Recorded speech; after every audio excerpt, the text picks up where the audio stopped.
a record light in the upper left-hand corner, and you're All right, good to go. All right, great. Mr. Chairman, why don't you go ahead? Yeah, let's go ahead and call the meeting to order. This is a meeting with Springfield Parking Authority on February 27th, 2020. Mr. Chairman, I think you have minutes before you from February's meeting. We did a regular and executive session. I was able to kind of send those out, although it was late yesterday. Hopefully everybody had a chance to at least take a quick look at them. The meeting minutes from our last meeting, which is in April, are still in the draft stage. I wasn't able to send them out to you guys yet, but I'll have that ready for our next meeting. Okay. Did you guys get a chance to review the February ones? Yes, I did. I did too. How about you, Frida? Sorry, I put myself on mute. Yes. Okay. So is there a motion to approve the minutes? I move that we approve the minutes. Second? Okay. So any objections? Any comments? All in favor? Aye. Okay. Okay. The minutes approved. Okay, let's go with the report of the executive director. Thank you, Mr. Chair. So taking a look at the last couple months, we met in early April. We didn't really have the numbers back in from some of the early changes, let's say, due to the COVID pandemic. Now that we do have those numbers, we can take a quick look. I think Bokul sent around some of the information. I use this delicately, but I think that there's a very optimistic picture in the numbers that we're looking at. A lot of that is credit to the SPA staff and the EP staff, and Bokul and Yasser and Sunny in particular, for kind of getting a little creative with how we're doing our budgeting over this kind of unpredictable time, and being able to kind of pivot very quickly and apply for certain benefits from the federal government to be able to help us with the impact of the loss in revenues. That being said, we still do have a loss. The loss is in the six-figure number range, but it's been very effectively offset by the payroll protection program that we received. Bokul was instrumental in working with our bank to get that done. So again, a lot of credit and thanks to him. We were able to retain some of our cash on hand by being able to pay our SPA staff with that money. Obviously as essential function workers, we had to stay on board. So it really wasn't a question of whether we were going to stay open, it's that we had to be open. And this program allowed us to stay open and be able to pay our staff. So that's very successful.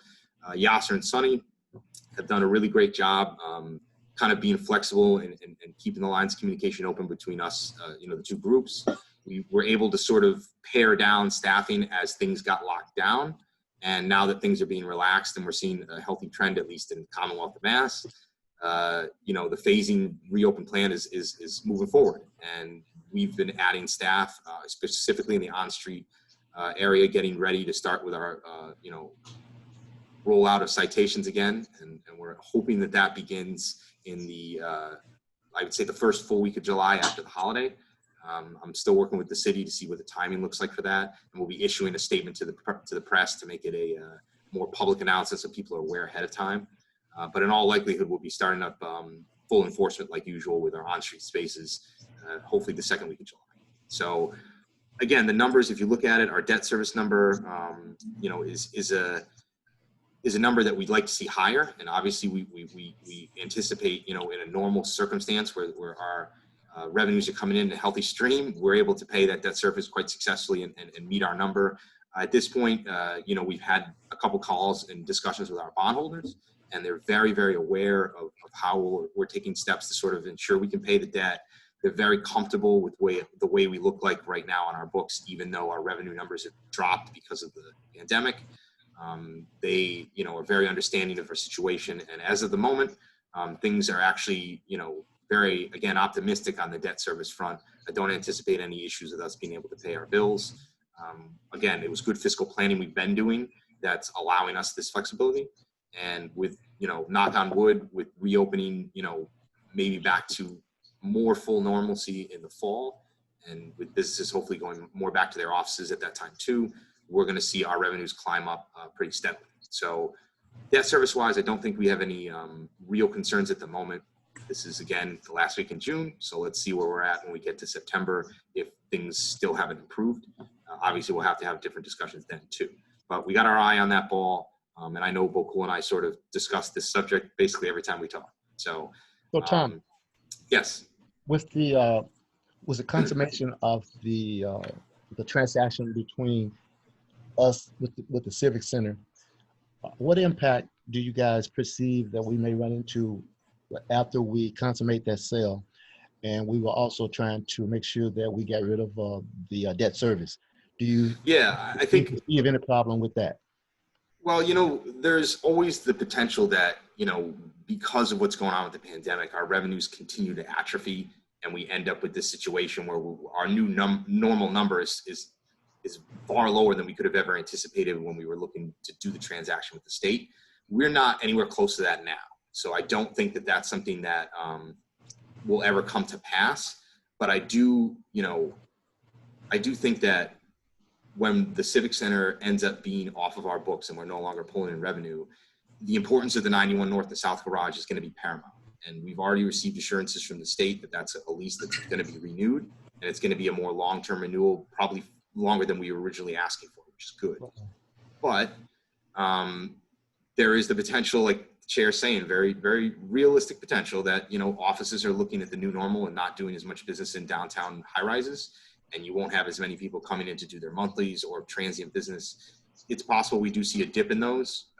It would have to be a real substantial dip for us to not be able to make, enough revenue to keep afloat, or to be able to kind of continue to save money for capital repairs we need in the future.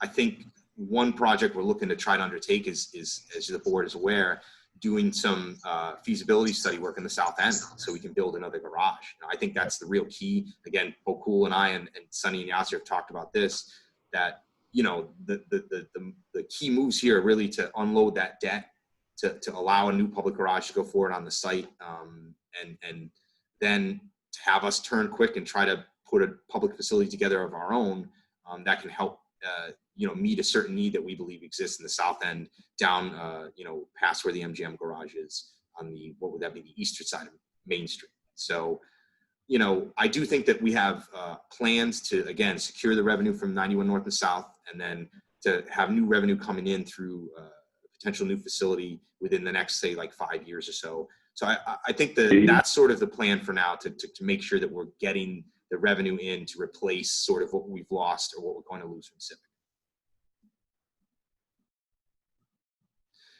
Okay, so if there are any questions about the summary information, obviously Bokul and I are available, and you can take a look through it and send an email or a call, and we'd be happy to talk about it.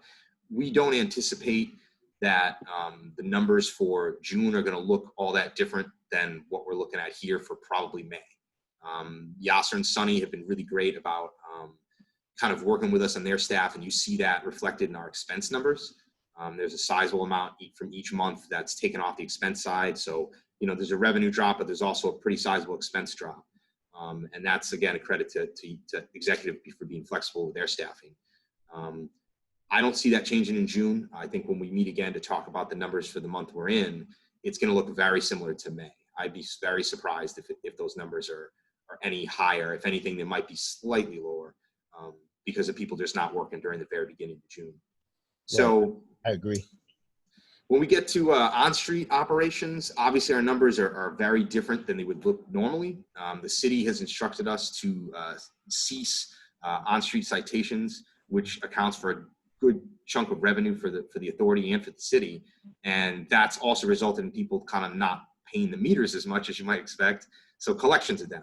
And, I referenced this when we met in April, but that really is a number we don't control, and we're sort of stuck with until we're given our instructions to proceed forward. I do believe that will return to full normalcy in July. Hopefully, like I said, the first full week of July. So there's not much to report on the on-street or towing front because of that. Right. Okay. So getting into my report, I'll try to move quick through a couple of these. Implementation of COVID measures for offices and staff. Our office at the Parking Authority is open to the public by appointment in accordance with what City Hall has done for their regulations and in compliance with the governor's orders. We've taken steps to do deep cleans of our office once a week. We have a professional cleaner come in and do all the cleans of all the surfaces and do the full deep sanitation. We've invested in more cleaning products for our staff and masks for people to be able to wear if they don't have one of their own. We have kind of signage out front that identifies that we've done all these steps to make sure it's safe for people. And we've taken really every step we can to let people know we're open. But, you know, you got to make an appointment 24 hours ahead of time, and we'd be happy to help you. If you want to call in, it might be more convenient. What we've seen is that we haven't had, Holly, correct me if I'm wrong, but we haven't had a single appointment, not one. So a lot of people are, I think, used to the idea of going on the website and getting an answer, or emailing us, or just calling us. And that's been, I think, the majority of the people we've seen. We still get our vendors come in and out. We have our log, you know, kind of people signing in and out. Mr. Chair, you've been here, so you've seen kind of the stuff we have. And Holly has protective glass up on the front desk for her, very much like a bank teller type of situation. So she's fully protected too. And really, we haven't seen, like I said, a whole lot of rush for the public to come into the office. Yasser's office has also taken very similar steps to ours, and they've been very proactive, again, to their credit, to help protect their staff. But I think they've seen some people come in. They've had more visitors than us for sure. But I think if you ask either one of them, they'd probably tell you it's a slower flow than it would normally be. So that's really what we've been doing. We're going to continue that in effect as long as the state says that that's what we're required to do. And we budget for that, so it shouldn't be a problem for us expense-wise. We're actually, had a lot of the stuff on hand. We have a lot of cleaning stuff and sanitation stuff already here, so we're very capable of kind of setting things up very quickly. The next piece is our 2021 proposed budget review. Because of the way things are going this year, we're a little further down the road calendar-wise than we would be. Oh, that might be Fernando joining us. I was just going to say, I don't want to interrupt you, but we want to identify the new caller. Yes. I'm here, Tom. Okay, so that is Fernando Mendoza. He is one of our commissioners. Fernando, could you please spell your first and your last name for Steve? He's going to put you into the system so you can appear on the screen. Okay. Fernando. And Mendoza is Mendoza. Thank you very much. You guys are all set. You can resume. Thank you. Steve. All right, so Commissioner Mendoza, I was just starting to talk about the proposed budget for 2021 fiscal year. Okay. And I was saying normally we're a lot further down the road in reviewing and discussing the budget this time of the year. Because of the pandemic, we really, weren't able to meet in May. And, business-wise, we were trying to get a handle on how we project, the next fiscal year with so many unknowns in the, let's say the revenue category, for example. So what we've done, and Bokul, again, has done great work as always, is put together a proposed budget that anticipates a uptick in our revenues starting in, let's say, October. And that's basically, we try to be conservative and think, we're not going to see a rush back to normalcy of our numbers in September. Right. I think what we'll see is a gradual climb when people start to go back to normal business. And when you see a lot more people, like saying having face-to-face appointments, certain things just can't be done over video conference. You're going to have more validation revenue, more transient revenue come back in. Special events will start to take place again because you're going to have, the casino open. You'll have hopefully relaxed regulations and larger crowds. So we'll start to see people go into Mass Mutual Center en masse, and we'll be able to make some money on events. So we've put together a budget that looks to July, August, and September as very similar to what we've been seeing, with very modest increases, like say to monthly parkers who may be returning. Then when you get to October and November, you see it climb up a little bit more. And I think, when we look at our overall picture, it's a significant decrease in what we would project in a normal business climate. For example, if you looked at our actuals from fiscal 2020, we're looking at just over $4 million on our total income side. When you're looking at our projections for 2021, you're looking at just below 2.6. So that's a significant drop, and I think it's likely that we don't ever end up that low, but it's certainly possible. And I think that's sort of the way we're approaching it, is that we want to be prepared if it is indeed the continuation of a long rainy day, for lack of a better word. on the fiscal side. So I think Bo Cool and I have looked at this, and when we met the other day, I think it made sense to say, this is going to be a work in progress. We're going to have to revisit this. It's not going to be a budget where we look at it during a normal fiscal year and say, you know, we know exactly what our numbers are for all 12 months, and this is what they're going to be, and we may be up or down a little bit, but we'll be okay. Here, we're probably going to look at it and go, let's look where we're at the end of the summer. Let's see where we are at September, at the end of that month. And if we need to look at our numbers and they're not climbing like we want them to, we're going to have to start to make more amendments to the budget and really make decisions about our operations in general, about how we can combat, you know, the failure of the revenue to rebound. So that's sort of a way we're looking at it. We're going to be conservative. I think this budget puts us in line with what very well may occur with our revenue numbers. And if that's the case, we still have the ability to survive this. You know, as I've said to the commissioners before, we're in a unique position because of the business we're in, where we do have some reserves on hand to be able to, like we talked about, retire debt service after we make our transaction at the Civic Center. And that will kind of leave us on the expense side in a good position. You know, we're not going to have debt to pay. We'll be able to tighten our belts as we see fit and necessary. And then we'll also be able to bond out for other projects when we need to. So that's the budget for now. What I'd ask respectfully of the board is not to take a vote of approval tonight, today, and to really look at the budget, to think about it as a preliminary green light today for Bokul to kind of, and Nicole to plug in these numbers for reality's sake, and then a real vote of ratification of this budget at our next meeting. And I would want to take the meeting, as much as I'm not sure we'll have much to vote on other than the budget in July, I think it does make sense for us to meet next month. And I put on the agenda, you see a kind of proposed date of August. But if it works for the membership, then I would suggest we probably do a vote, or, you know, a very short meeting in July to try to take a vote on our budget to finalize and formally adopt it. So I won't ask for an actual vote tonight on this budget. That's why it's not on our new business calendar. But I did want everybody to take a look at it and kind of digest it over the next couple of weeks. And then we can talk again and we can have some more questions, because I really do think of all the budgets we've done, short of the budget we did the first year we had the executive parking's contract, this is probably the most complicated one we're doing. And if you remember then, it was a transition from Republic to executive. It was a lot of sea change with the city going on where we weren't collecting money on time. So we had a number of issues then that made it very complicated. Right now, we're kind of back to that position where we gotta put our thinking caps on. And, you know, if we end up at October and the numbers aren't rebounding, you know, we got to get creative, and we got to really start to think about how we're going to, you know, operationally survive for the next few years, if that's the new norm. So again, I know that's on Bokul's mind and mine for sure. So yeah, we have experience. Yeah, exactly. We'll be ready. And one thing I will say for the record, and you know, obviously it's all recorded, so it's all for the record. But one thing I will say is that, again, it's a testament to SPA staff, even before I arrived, that they were starting to look at their finances in a different manner. The board was looking at financial health as the priority. And that is the result that the result is now we're able to survive this very difficult storm because, you know, 10 years ago, the board set the policy correctly. And, you know, Bokul and his staff were working on that, you know, way before I became involved as an attorney with the organization. So they've done a very good job. We're here in this position now because of that. But we probably should be looking at it again as quickly as possible, say at the end of the summer, to say, do we need to now revise and pivot a little more to protect our fiscal health?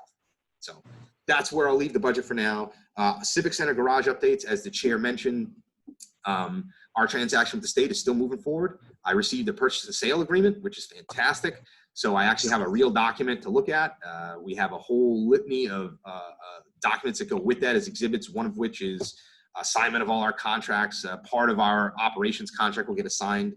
Executive parking will still run that garage, and they'll get paid by the state. So there's a piece of our budget from that will break off, and Yasser's group will retain that when they go work with the Convention Center Authority. But that makes me happy. Yeah, you know, I think it makes sense for everybody. And when we had these discussions, yeah, Mr. Chair, you had brought that up, I think, long ago when we had talked about the sale, that just makes sense for cohesiveness, you know, for operational, success, to keep that you don't need a transition, you know, then don't do one. And I think that makes the most sense for them. So that being said, I'm looking through the purchase and sale now.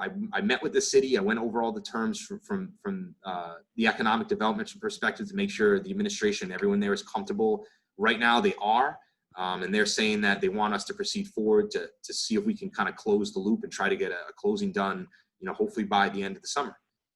On the Convention Center Authority side, everything very much remains the same. They're proceeding forward with their kind of due diligence, getting their design stuff done. I think that they are supposed to be out on the street for their designers soon. I don't know if that's already happened now, but I'm hoping that they do that, yesterday.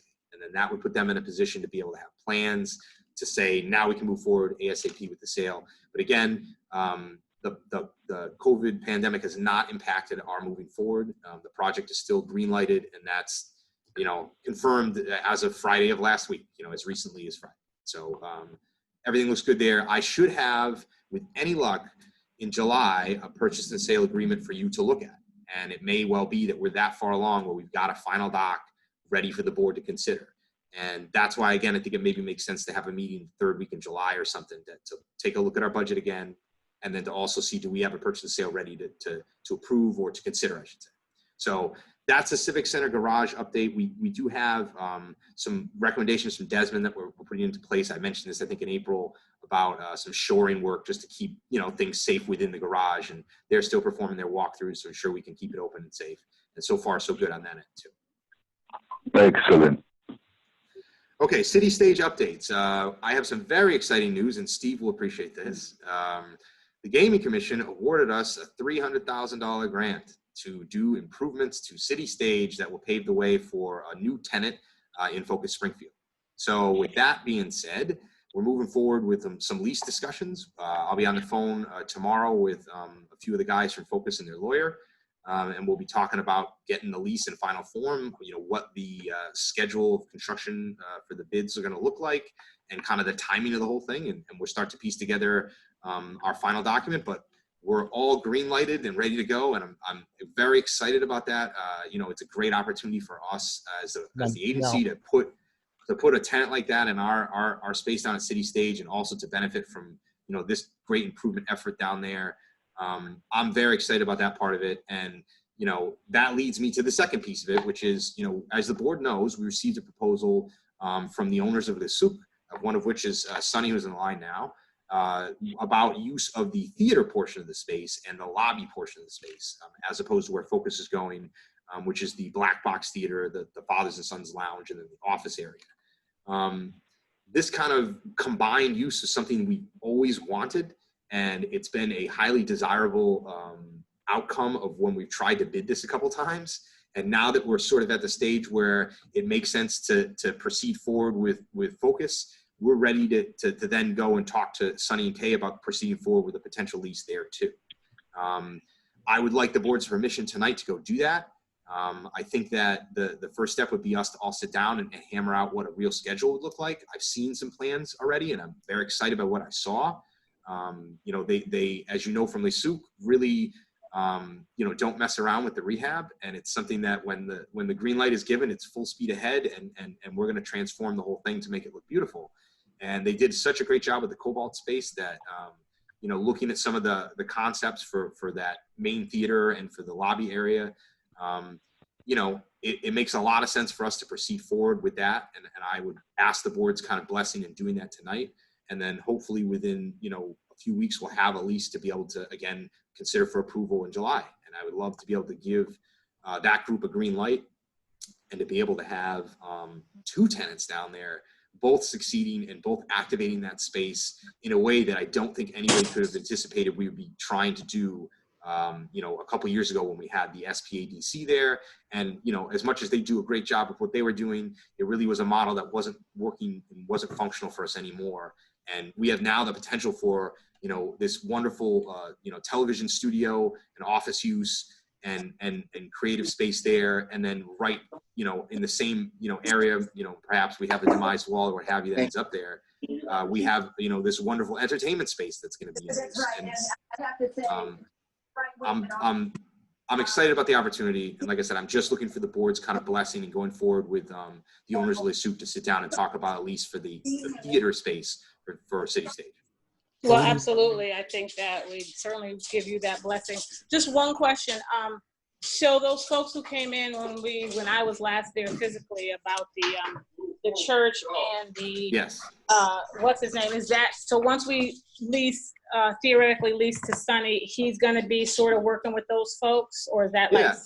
Okay, Yeah, I think that's sort of the that makes arrangement. sense. Yes. Okay. That's exactly right, Commissioner. What we would do is, as you know, we've sort of been in this odd position since the last tenant left, where we want to activate the space. We don't want a management company anymore because it didn't make sense to do that. But we were having to talk kind of directly with the promoters to get these acts in, and it's not really something that I think makes a whole lot of sense for us to be doing operation. What makes more sense is sort of the proposal that's on the table between Les Souk and Focus, where the whole space is activated. We're receiving regular rental payments in. The theater entertainment side is going to be controlled and operated by Kay and Sonny, and they'll be the ones dealing with Gator Jazz and dealing with the Box Church. What we would do when the lease is prepared and should the board move forward with this approval, we would just basically assign those to the tenants. So now our tenants would take over and they would deal with those acts directly, and they would be the ones talking to the promoters. And that's something that's, again, I think very desirable for us. Okay, makes sense. We need a motion. We need a motion to allow time to proceed with that. Yeah, I think let's do it. That makes sense. I make a motion that we pursue the discussion with Sonny and Kay around that lease. I second the motion. All in favor? Aye. Aye. Okay, motion approved. So go ahead, Tom. And my last statement on City Stage is just that if the board recalls, hold on a second. That $300,000 grant that we got, was that attributable to the effort that you and Boku have been putting forth to procure that? Yeah, that's right. And again, credit to the comptroller. He does great work for us, as you guys all are very well aware. Yep. We worked kind of diligently on getting our numbers to look correct for that. Focus, I will give a lot of credit to Focus. They really led the way in getting the technical pieces of the application together. They're the ones who knew exactly what they wanted to do for that build out, and they really helped get this across the finish line. So Bokul, a lot of credit to him, putting together numbers that made sense for us when we were doing our reporting, and obviously Focus did a really, really nice job. I also thank the city solicitor, Attorney Ed Bakula. He wrote a legal opinion for us that really helped us get across the finish line. There was a dispute about the money and whether it violated the anti-aid amendment in being given for this type of project. And the solicitor wrote a very lengthy legal opinion saying that it was appropriate use and that it was not a violation of the statute. And that was cited in the decision giving us the money. So I want to put that on the record too. It's very, very helpful from the city, from Focus, and again, our staff who always do a great job. Yeah, we appreciate everybody's effort that was involved. So thanks. And last but not least, Focus, as you know, has already been approved for a lease. We did that approval, I think, in January. So that's already been done. We don't have to take any further action on that front. Even when we're ready to go with the signing of the actual lease, Mr. Chair, I'll be just presenting it to you to take a look at. So that's all for my executive director report. We have 2 items of new business. They're both very much housekeeping items and procedural matters. We have an approval of an elevator maintenance service contract. As you know, every few years we go out for bid to try to get a good price for elevator maintenance. As you also know, it is a very difficult field to get reliable service in. We've been working with Otis for the last couple of years. They were the winning bid on this bid that we've just done. My recommendation is to proceed forward with Otis. That being said, I'm very hopeful that we get even more improved service than we've been getting because it seems to me like whether it's company A, company B, or company C, we've done this bid a number of times and we seem to run into the same headaches and the same costs. And it's a difficult service contract to maintain, but it's totally necessary. We do not have a choice. So Otis is the recommended approval for tonight, and I would ask the board to take that vote and approve that contract. Is there a motion? So moved. Is there a second? Second. Okay. All in favor? Aye. Aye. So motion approved. Okay, so last item on the docket is our resolution approving authorizing a memorandum of understanding with the Springfield Redevelopment Authority for Union Station operations. As you know, we've talked about this contract for a while. We've had a few years of running the station garage, and we've been very successful at doing it. The station has obviously a deficit challenge with its tenancy in the actual main concourse building and office structures, and they're doing a really great job of filling it up and getting that money in the door. For our purposes, the parking garage is really a pretty, decent entity as far as revenue goes, and we've seen that kind of steadily climb as the years have gone by at the station. Some of the operations are very difficult, and that's led us to sort of tell the SRA we didn't really want to continue management if we didn't, if we weren't able to get an improved system there. It really maybe wasn't worth our time to do. They've, I think, heard our concerns, and they're willing to go out and get private operator to do the management of the garage, but they are not ready to do that this year. And they've asked that we stay on for one more year while they get their ducks in a row and try to get ready to do something with perhaps their existing property manager. I think Appleton runs the main concourse building and does security for the site, and it may well be that they turn over operations there. It may well be that they do a formal bid for it. So they came to me it was, I think, just after we met in April and said, we're really not ready to do this bid. We're not ready to have another contract. Can you guys stay on just for one more year? We'll do our best to increase what we can to try to make it a little more worth your while. But for us, I do think another year isn't the end of the world. We do receive money from the garage, so it is a profit maker for us. And at the moment, as Bill Cool has reminded me, we probably should keep as many of those in our hands as possible. So I'm not opposed to continuing for another year. I don't know long-term if it makes sense, as I said before. Right. But I do think, keeping a little bit of money in our pocket and for the minimal amount of staffing we have to do at the garage, that is probably worth staying on for at least that year. Oh, cool. I don't know if you want to add one more thing. Sorry, I had to unmute my speaker. I'm typing. That's good. I thought you wanted to talk. That's why I was asking. I know. I completely agree. Again, everything and anything we can do, and city's partnership with us over the years for on-street towing, Union Station, we appreciate it. We could use all of those. So yes, absolutely, I'm on board. All right. Thank you. I We appreciate need a it. motion. We need a motion to approve the MOU with Yes. Springfield Redevelopment. Move the motion. All right, Fernando Mendoza with the motion. Second, still on the table. Second. Aye. All right, Maurice with the second. Ruth, second. All in favor? Aye. Aye. Okay, motion approved. All right, commissioners, that is the last piece of business for tonight. I know that it says on our docket that August 18th would be our next projected meeting. The more I thought about it as I was putting this together, the more it made sense to try to do a short meeting in July. My thought was that, we could do something the week of the 19th or the week of the 20th, I'm sorry. If anybody's available that week, that gives us kind of a couple good weeks between now and then. And hopefully we'll have full June numbers to report for you guys then too. July 19th? It would be, I think the 20th is a Monday, the 21st or the 22nd. Any of those 3 days I think are probably good for us.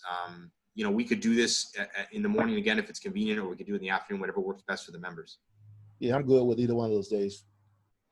I will be available. Okay.